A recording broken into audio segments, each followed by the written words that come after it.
Mr. Chair, Can you kindly also, Comsec, can you kindly also try to tell us those resource persons who have not attended this committee hearing?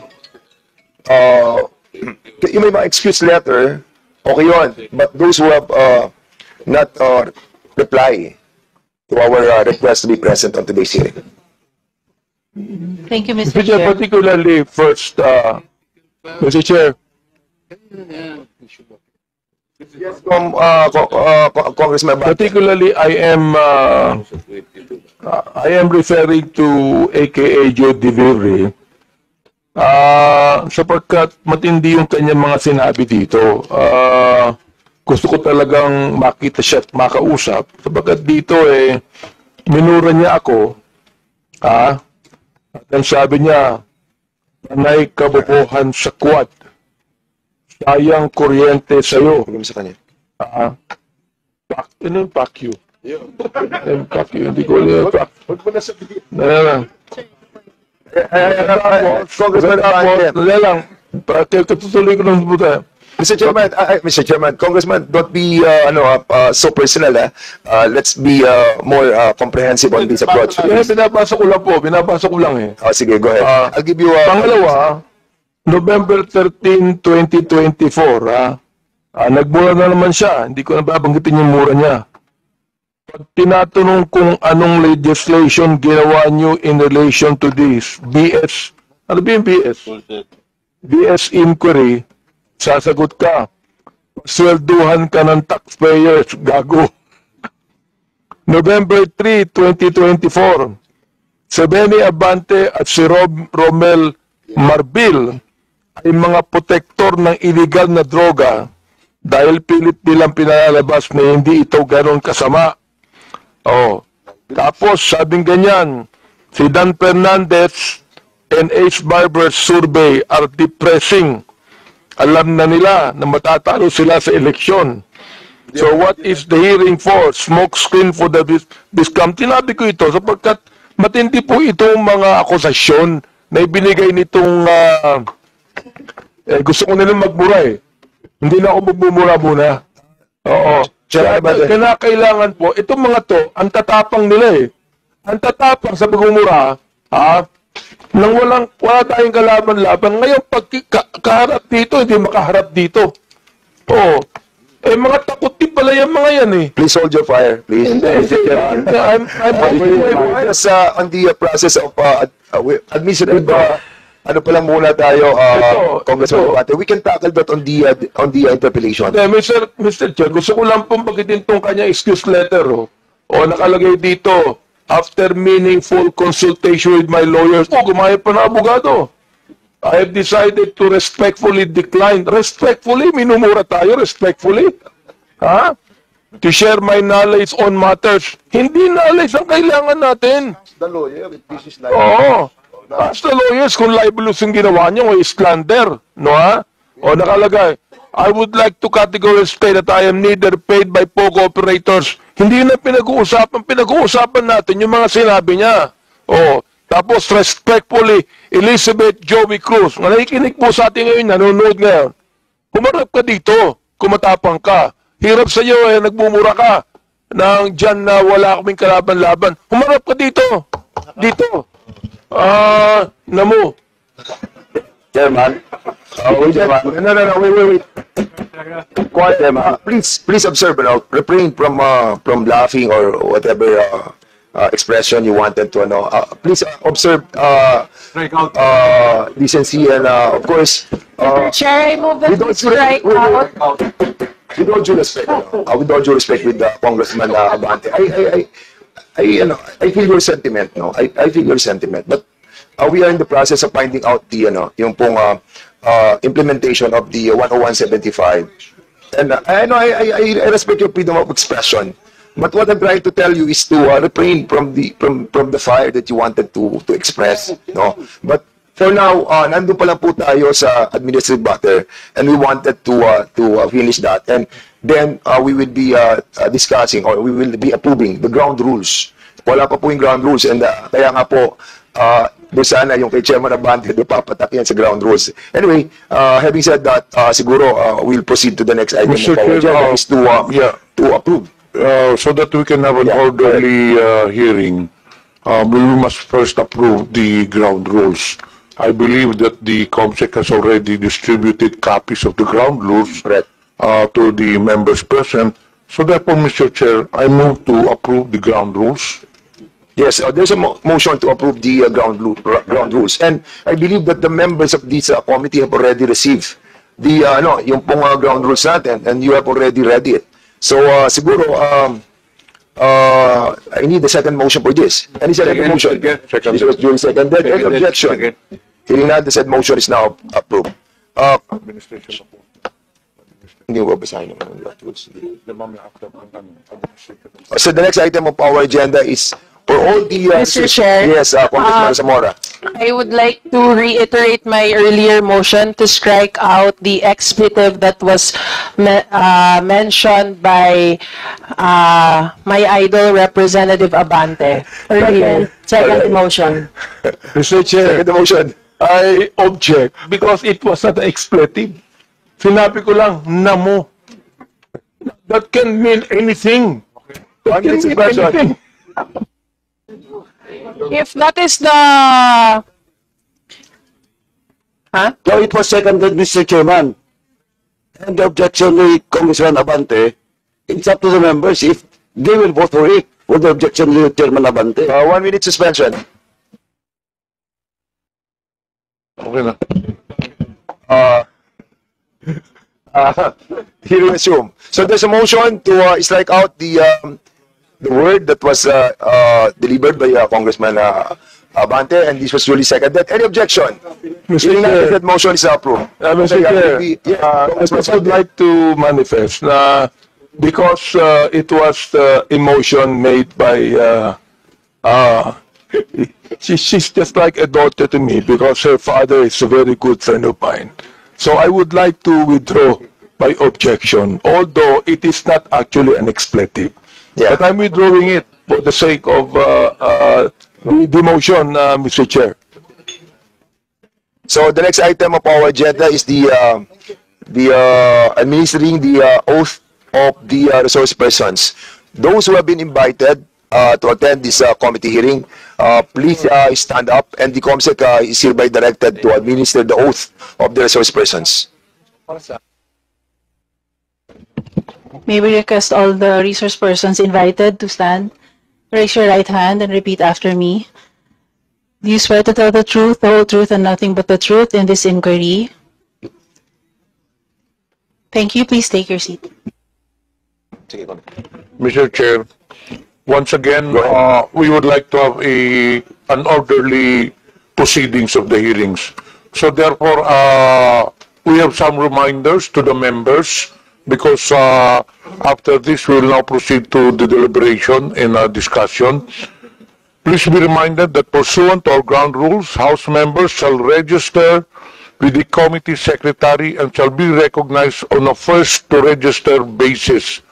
Members shall be given 10 minutes each for their interpellation, excluding the answers of the resource persons.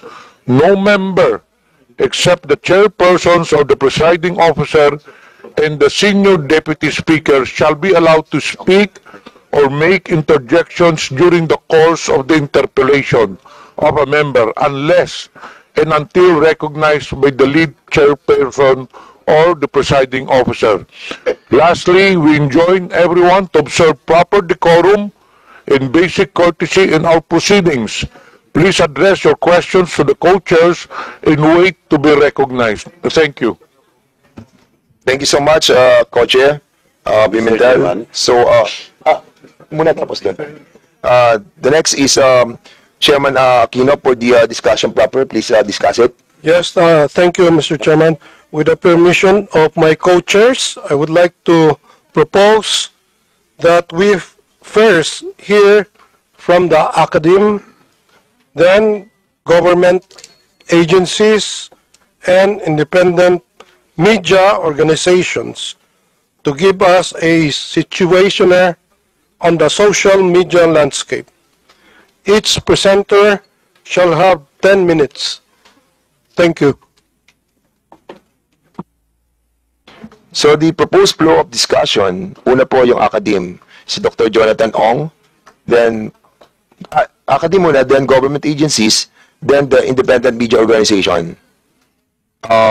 This will be the flow of our discussion.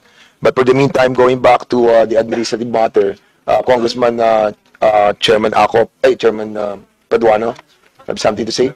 Thank you, Mr. Chairman. Just a matter of procedure, Mr. Chairman.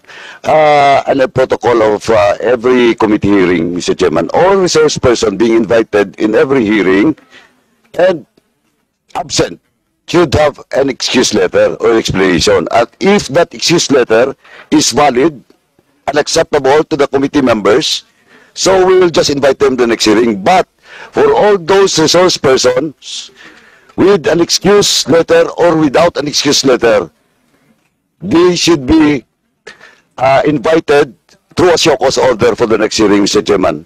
So that's a matter of protocol and procedural in every committee hearing, Mr. Chairman. That's why I want to go back to the invited guest that was mentioned by Congressman Abante. And it's up to Congressman Abante that what will be the next step for this committee, for his or her invitation in the next hearing.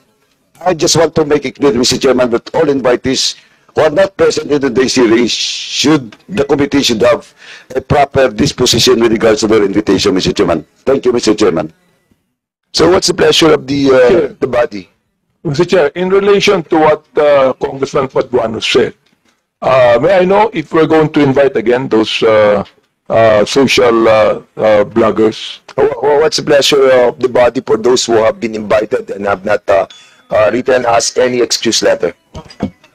Well, to me, Mr. Chair, to me, Mr. Chair, Yes, go ahead. let us invite them again. If they don't show up or make an excuse letter, then I'll make a motion that we issue a show cause order on them. So there's a manifestation by Congressman Abante that those who have not written any excuse letter will be invited again in the next hearing. Actually, hindi to motion, but it's a procedure that is being governed as, no? So, doon sa mga resource persons na hindi po nakarating, na hindi nagpadala ng mga excuse letter, you are being invited again in the next hearing. And for those who have written an excuse letter, what's the pleasure of this body on the excuse letters that they have sent us? Because they have written as letters. Mr. Chairman, kasi po, in our procedure, depende po sa content ng excuse letter if it is valid or not. That's why, I suggest, kaya lang, tumatagal tayo dito, Yeah. I suggest sana na we will discuss each and every excuse letter. Kasi magkaiba po reason at saka content ng letter. Correct. Diba? For example, in the case of the person that was mentioned by Congressman Abante, ganun po yung sagot niya. Shall we invite her, babae ba? Shall we invite her again or issue a show cause order? For me, Mr. Chairman, that is offensive and we should also issue a show cause order for her. And we will not just invite her in the next hearing, we will issue a show cause order for that person. Mr. Chairman. According sa, okay, thank you so much for that, Congressman Paduano. According sa Section 9 of our rules, witnesses shall be granted more than two postponements of appearance before the committee without justifiable cause. So we can issue a show cause order because wala silang justifiable reason. Mr. Chairman, Yes, Congressman Ako, please. we must distinguish the resource person who was invited but did not offer any excuse from the resource person who was invited but came up with a letter excuse. So why should we treat them the same? According to our protocols, as we have done in the previous committee hearings, those invited persons who did not offer any excuse, the next order is for them, for the committee to show cause, to issue a show cause order to explain why. And for those people who offered an excuse for their absence, it's up for the committee to determine whether the excuse is acceptable or not. Thank you, Mr. Chair. Okay, I think we have so many excuse letters that were given to us by the COMSEC. Mr. Chair, And, particularly, yes. the excuse order, the excuse letter of this Miss Elizabeth Joey Cruz. She said, I know that the time of the committee is precious and I am coming from deep concern on prudent utilization of public resources. Mr. Chair, this is contemptible. This is not respecting this committee. How dare she would say the prudent utilization of public resources? I therefore make a motion, Mr. Chair, that we issue a show cause order on this Elizabeth Joey Cruz.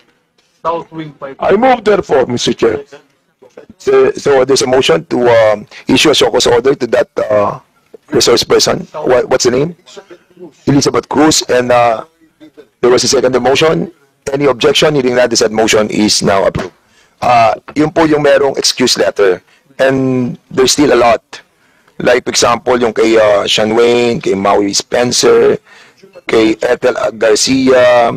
But you have to read the content of their excuse letter. Like, for example, one of these, you want to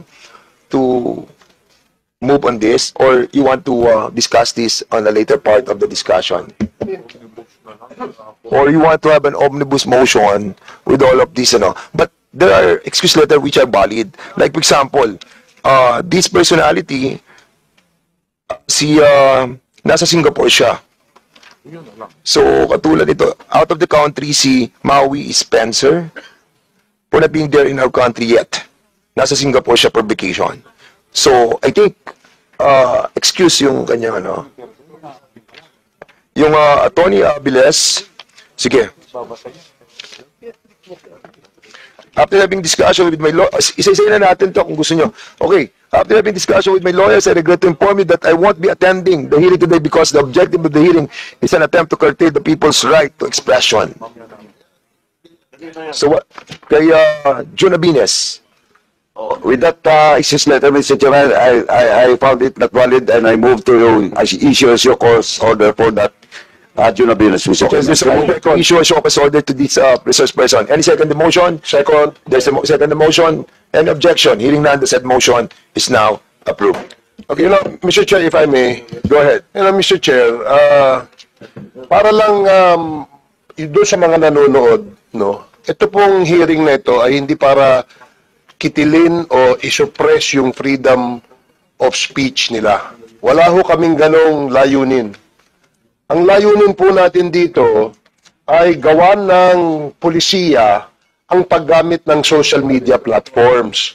Dapat po meron tayong disiplina, meron tayong code of conduct, meron tayong ethics sa paggamit nitong social media. Hindi yung pagbukas mo ng social media, magmumura ka.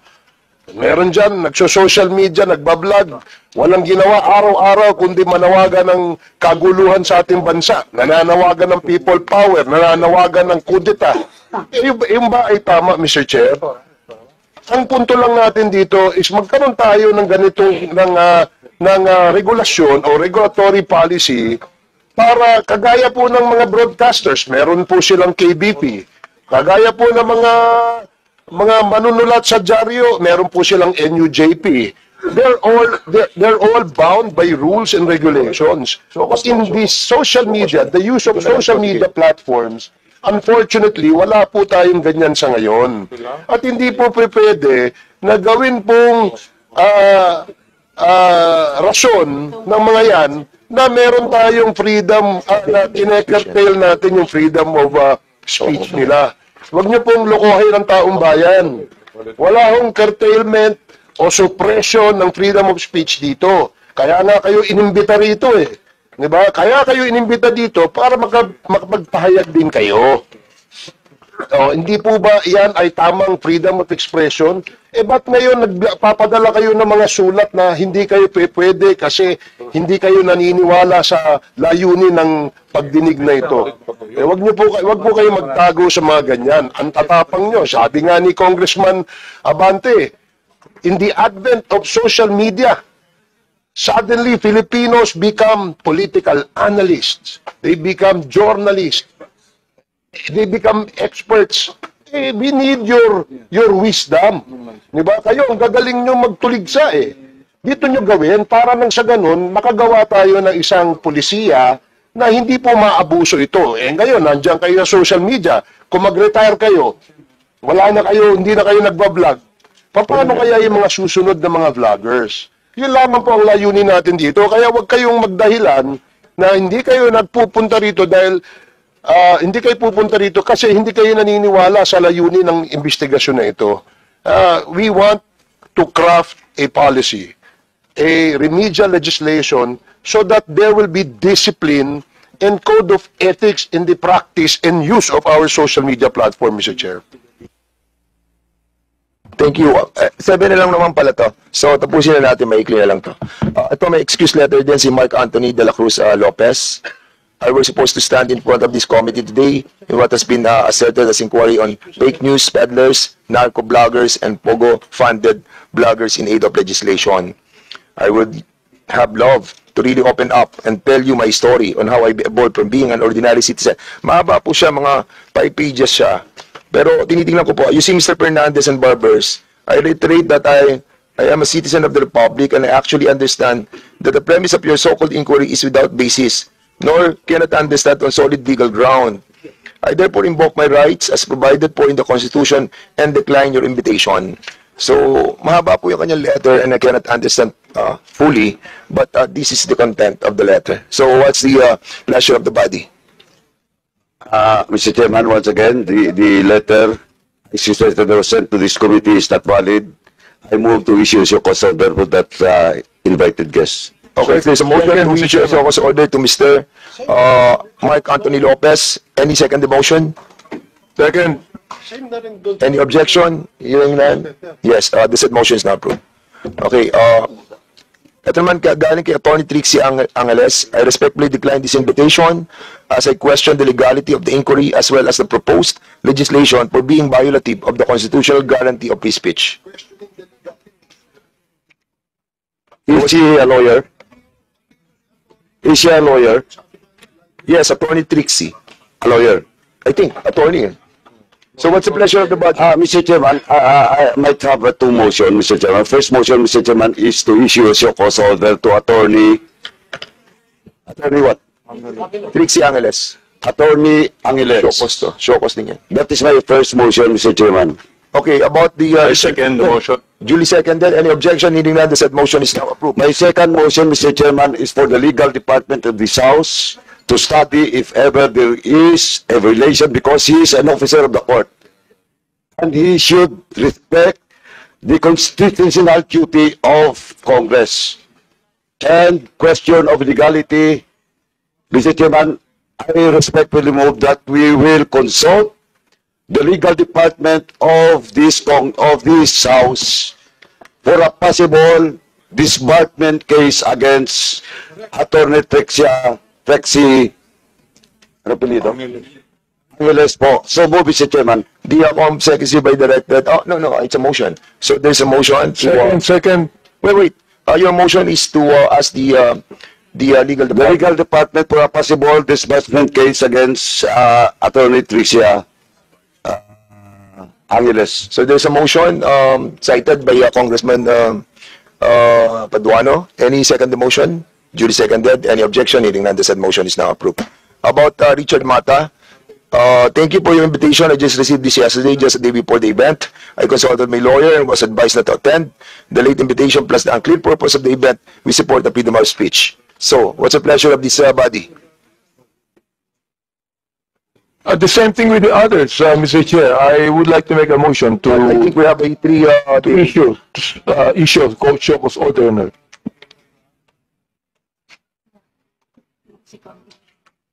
There's a motion. Any second the motion?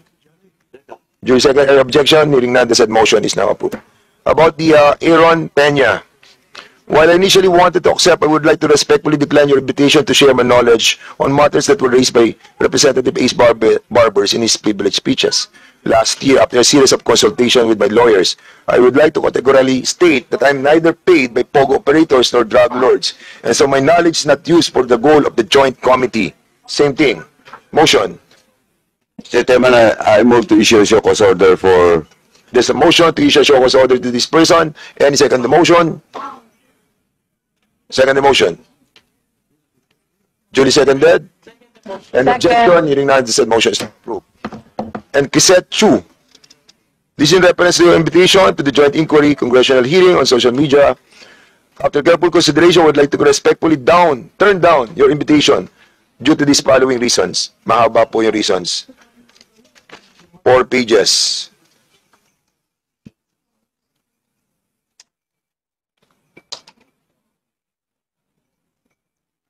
And sa nababasa ko ba, ang tema niya ay justification of the laws protecting their rights. So I think, what's the pleasure again?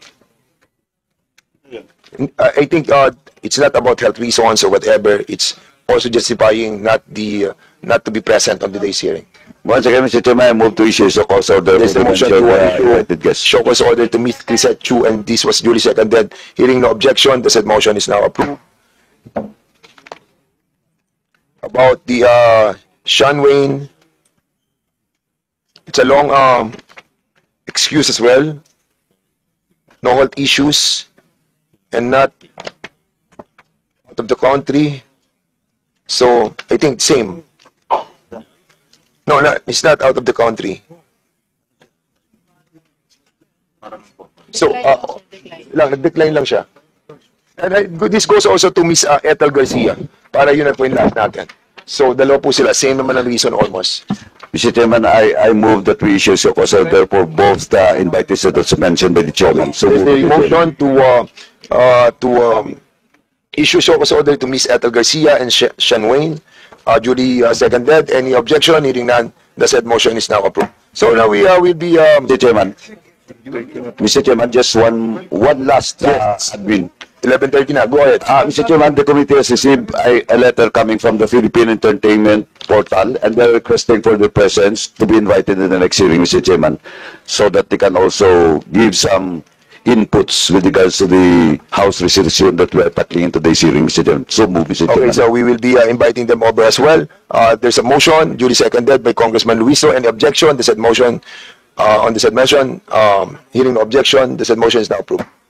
Okay, punta na po tayo sa flow ng presentation natin. Kanina, sinabi po natin yung academe po mauna. We will be recognizing via Zoom si Dr. Rachel Khan, Associate Dean, UP College of Media and Communication. Pakinggan po natin yung mga taga-academe natin. Go ahead.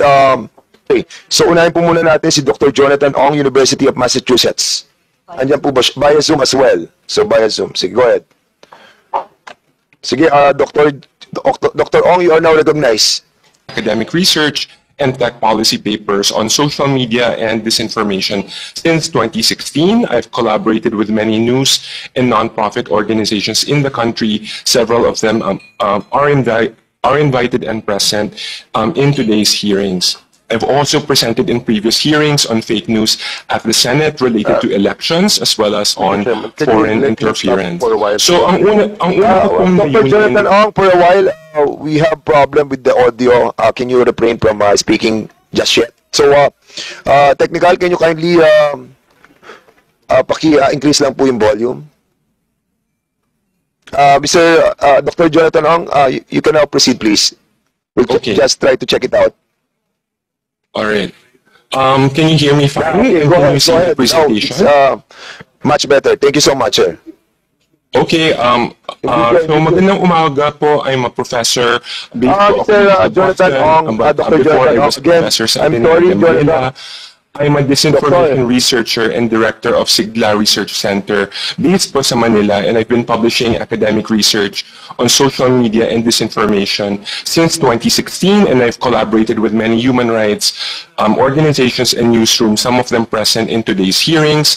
I've also presented at the Senate on fake news and elections, as well as on foreign interference. So, ang una ko pong layunin sa araw na ito ay magbahagi ng research on disinformation. Number 2 is to review trends in global context. It's important to conduct comparative research with our neighboring countries kung ano-ano na nga ba yung mga effective solutions based on other countries' direct experiences, including with legislation. Pag-usapan po natin kung paano maaaring suportahan at posibleng pondohan ng gobyerno ang iba't ibang mga interventions. Third, it's important that we share lessons of what has worked and what hasn't in the Philippine context, and what risks that researchers, journalists, and other organizations in this space have been facing. Fourth, I also wanted to share the vision of Sigla Research Center and myself as a sociologist in terms of tech justice here in the Philippine context. So my colleagues advocate for tech justice solutions that are sustainable, long-term, and aligned with our country's cultural context. So first, I wanted to share this free and open access resource for policymakers and also educators curated by Sigla Research Center. You can visit siglaresearchcenter.org and check out this research archive. Ito pong research archive collects many professors' previously published research and policy papers on disinformation in influence operations. So na-publish na po siya sa iba't ibang bansa, pero na-collecto po siya dito sa research archive. Altogether, in reviewing all of them, you can learn about trends across 3 election cycles from 2016, 2019, and 2022 elections. Most recently, we have one paper that also summarizes trends across all 3. Some of you might know that as a sociologist, my specific methodology has also been focused on understanding the business of disinformation for hire. Ito po yung paano magpatakbo ng digital operations during elections and yung mga kampanya, at kung ano-ano yung mga klase ng operators na kumikita ng pera from disinformation campaigning. We also include papers in this archive led by other academics such as Fatima Gao, who discussed influencer marketing and paano kumikita ng pera ang mga influencers bawat halalan using advertising technology of social media platforms. Finally, we have collected research about counter-disinformation actors in the Philippines and kung ano-ano yung mga interventions na na-implement dito sa ating bansa. So, baka may mga nakakaalam na po sa inyo itong research paper published noong 2018 entitled Architects of Network Disinformation. I was asked to share this with you again today. This research was co-authored with Jason Cabañas, and this analyzed the behind-the-scenes work of disinformation campaigns, how they are organized, the different kinds of workers involved, who sets the agenda, and who executes the campaign. So our research involved interviews with politicians, political operators at various levels of the hierarchy. Kasama na dito mga advertising and PR specialists, influencers, fake account operators, and digital volunteers. This academic paper has also been translated as a podcast produced by Puma Podcast, where we interviewed disinformation whistleblowers. So ito po yung mga operators na nagtrabaho sa mga political campaigns, and you can hear from them directly. Maririnig nyo how they were recruited into their work at paano sila kumikita ng pera. 3 of our findings: political trolls are not tech-brainwashed, uneducated, poor voters in rural areas. Some of them are from middle-class families, and they see political trolling as just a side gig, a hustle to make ends meet. There are different kinds of workers, and we need to hold accountable the people at the top, yung mga elites in advertising and PR industries. Ibig sabihin, sana wag lang po natin habulin yung mga low-level workers, yung mga bots, but pati na din yung mga mastermind. Pero mahirap pong gawin itong kind of research. Ang naging pangalan po sa methodology ng research na ito ay disinformation for hire, yung pag-aaral ng paano nagiging hanap buhay, kumbaga, ang paggawa ng fake news sa industriya. So ang napag-aralan namin ay ito. Investigative research into the business of disinformation is risky and costly.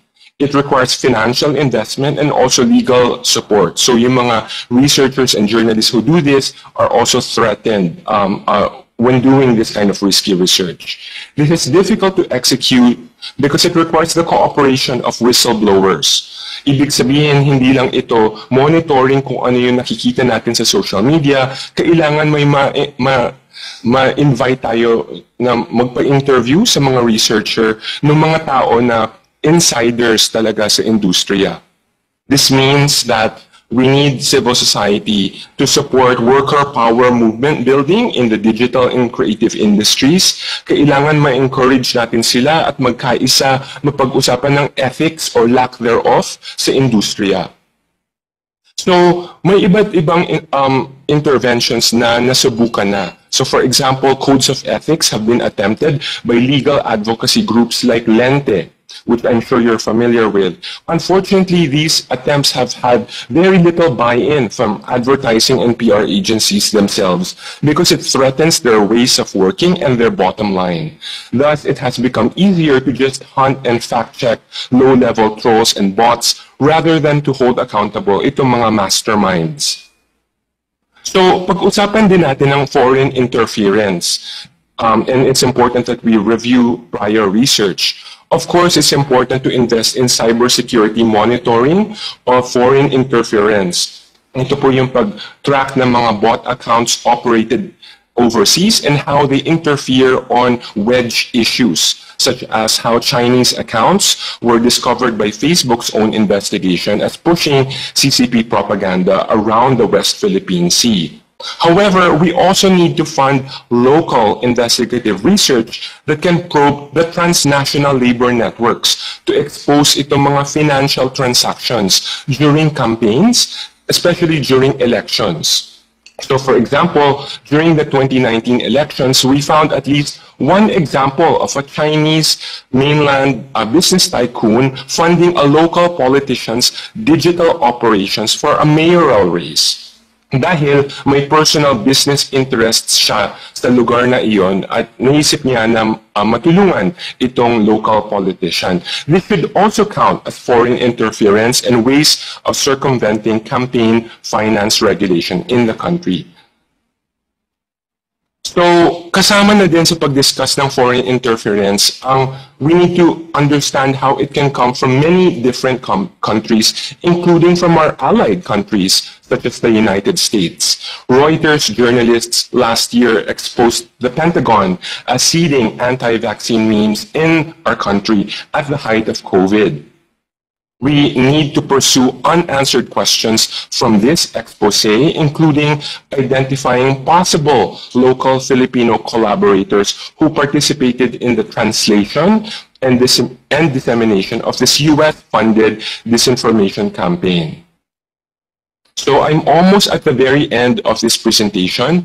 I just wanted to highlight research from other neighboring countries about the risks of top-down government legislation against fake news. So it's important to recognize that many human rights organizations and international legal scholars have raised alarm about the global trend of anti-fake news laws being used as quote-unquote weaponized lawfare. Ang sabi po ng maraming eksperto ay ang mga batas ukol sa fake news ay karanasan nagagamit in an inconsistent and arbitrary fashion, often used by incumbent politicians and governments to target activists, critics, journalists, and opposition parties. So kahit mabuti ang intensyon ng batas, kung hindi specific at transparent ang batas at ang mga implementers na ito, top-down regulation can actually do more harm than good. Kaya nga, kahit UNESCO, nakaaway siya ng mga civil society organizations around Southeast Asia in 2023. So nagalit ang mga civil society organizations sa UNESCO for trying to encourage governments to have control of social media content. They had 3 objections. In effect, this would be rubber stamping local overregulation. It would embolden authoritarian regulators, and it would incentivize platforms to comply with illegitimate government requests. So these objections are not new. Back in 2018, the Center for the Protection of Journalists spoke out against how journalists have been imprisoned on charges of fake news spreading. It's important to note that we should consider different kinds of legislation, hindi lang po imprisonment and fines penalizing social media users. Pwede din po ay legislation focused at big tech corporation na focus siya on content corrections, so mandating big tech to implement content corrections, or number 2, administrative compliance measures for participating in transparency mechanisms with independent researchers. So I'm almost at the final slide, and so now, given the risks of top-down legislation that might do harm than good, yung advocacy ng Sigla Research Center is kailangan civil society-driven ang lunas sa fake news, and kailangan angkop sa ating konteksto. We need to have full awareness of risks of regulatory capture and overreach. So these are 4 very practical solutions that would be more civil society driven rather than top-down and overreaching. First is to broaden the focus beyond content takedowns. Government should be supporting independent research and civil society to mitigate local businesses of disinformation for hire. So kahit meron pong examples of foreign interference, mas typical pa rin itong local disinformation. Number 2, you can support whole-of-society coalitions where academics, journalists, legal experts, librarians, educators, and human rights agencies apply diverse methodologies to promote a healthy public sphere. Hindi lang po isa yung methodology, but kailangan iba't ibang sektor ng ating lipunan ay mag-collaborate. Number 3, you can target social media platforms. You can pressure them for transparency initiatives and external audits of their policies as well as their algorithms. These can be reviewed by independent, non-partisan researchers and civil society organizations. Number 4, and this is recognizing the broader context of an inevitable contraction of funding because of U.S. foreign aid being contracting, as well as funding from big tech corporations for fact-checking also being halted. You can augment the funding of civil society who are the front line for fighting disinformation. And I just wanted to shout out some of those civil society organizations that you can be supporting and the different methodologies that they have been using to fight fake news. We argue that we need to support all of these methodologies and support ways that they can all work collaboratively rather than work in silos. So thank you for listening, and I'm happy to answer your questions. Thank you so much, Dr. Jonathan Corpus Ong, for that informative presentation. Maybe later the members of this committee will be asking questions, but for the meantime we'll be proceeding to the next resource person who will be presenting as well. So University of the Philippines, Dr. Rachel Ican, Associate Dean College of Mass Communication. You are now recognized, ma'am, by